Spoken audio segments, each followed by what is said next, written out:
Hello. Today, I want to tell you a story from my past.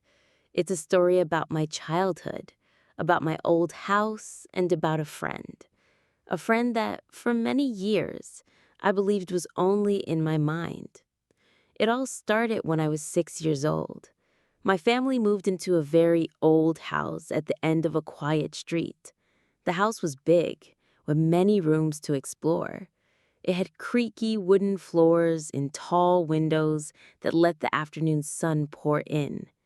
My favorite place was my bedroom. It was large with a perfect empty corner for all my toys. But I was a lonely child. I didn't have many friends in the new neighborhood yet, so I created one.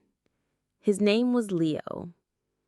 Leo was not a simple imaginary friend. He was very detailed in my mind. He had messy brown hair that always fell into his bright blue eyes. He wore old-fashioned clothes, brown shorts with suspenders and a simple white shirt.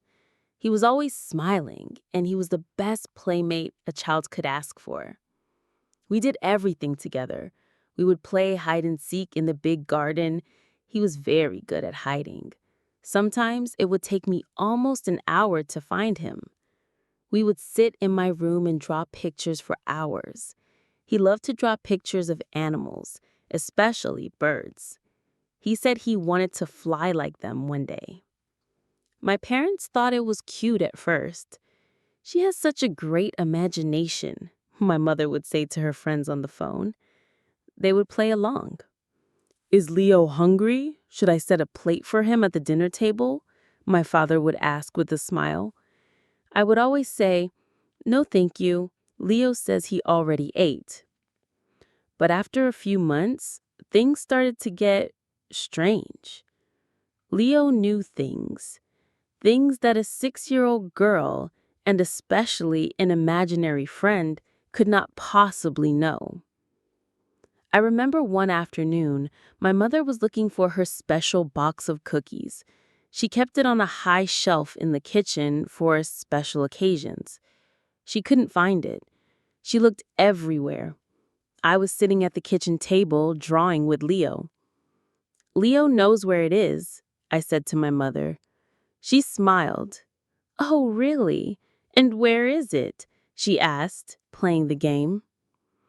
"He says you put it behind the big bag of flour last week because you didn't want Dad to eat them all." My mother's smile disappeared. She slowly walked to the pantry, reached behind the bag of flour, and pulled out the cookie box. She stared at it. Then she stared at me. She didn't say anything, but her eyes were full of confusion. I didn't understand why she was so quiet. Another time, my grandmother was visiting. She was telling a story about her own mother, my great-grandmother. She was sad because she had lost a beautiful silver locket that her mother had given her. She lost it many, many years ago when she was just a girl visiting this very house. I interrupted her. "Leo knows where it is," I said. Everyone at the table went silent. "He says it fell through a crack in the floorboards in the little room upstairs, the room with the yellow wallpaper." My father looked at my mother. The little room upstairs was now a storage room. No one had used it for years, but it did have yellow wallpaper. My father, with a strange look on his face, went upstairs. We heard him moving boxes. Then we heard a small sound of wood being pulled up. He came back down a few minutes later. In his hand was the silver locket. It was dark with age, but it was beautiful. My grandmother started to cry. That evening, my parents sat me down. They looked very serious. "Honey," my mother said softly, "this game with Leo, I think it's time to stop. It's starting to worry us." "He's not a game," I said, feeling defensive. "He's my friend." "He's not real," my father said, his voice a little too firm. "You need to understand that. We don't want you talking about Leo anymore." I cried a lot that night. I didn't understand. Why were they taking my friend away from me? Leo was there, in my room. He looked sad. I whispered to him, "They don't believe me." He just nodded, his blue eyes looking down at the floor. After that day, I stopped talking about Leo to my parents. But he was still there. We still played. But our games were quieter now, more secret. He started to visit less and less. As I grew older and made friends at school, I began to forget him. By the time I was 10, Leo was just a faint memory, a story from my early childhood. He had disappeared. Years went by. I grew up, went to college, and moved to the city. My parents continued to live in the old house. Last year, my father passed away. My mother decided the house was too big for her alone. It was time to sell it. She asked me to come home and help her clean out the attic, a place filled with decades of memories and forgotten things. The attic was just as I remembered it, dusty, smelling of old wood and paper, with sunlight cutting through the dirt on the single window. We spent the whole weekend opening old boxes. We found my old school reports, my father's collection of model trains, and my mother's wedding dress. And then I found it. A heavy leather-bound photo album. It was very old. The cover was dark and worn. I opened it. The photos were black and white. They were pictures of a family I did not know. "What is this?" I asked my mother. "Oh," she said, her voice soft. "That belonged to the family who lived here before us. The real estate agent gave it to us. I guess they left it behind." I turned the stiff pages carefully. There were pictures of a man and a woman on the porch, pictures of an old-fashioned car, and then I stopped. My breath caught in my throat. It was a picture of a young boy. He was standing in the garden right next to the big oak tree where I used to play. He had messy brown hair that fell into his bright blue eyes. He wore old-fashioned clothes, brown shorts with suspenders, and a simple white shirt.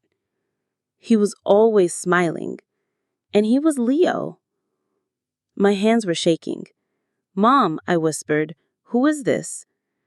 My mother came over and looked at the photo. Her face went pale. "Oh my," she said. I never looked through that album." She looked from the photo to me, and her eyes filled with a sad understanding. She said, "That must be their son. The agent told us the family moved away after their son had a terrible accident. He was only 7 years old. His name was Leo." We stood there in the dusty attic in complete silence. All those memories came rushing back. The cookies, the locket, the secret games. He wasn't imaginary. He was real.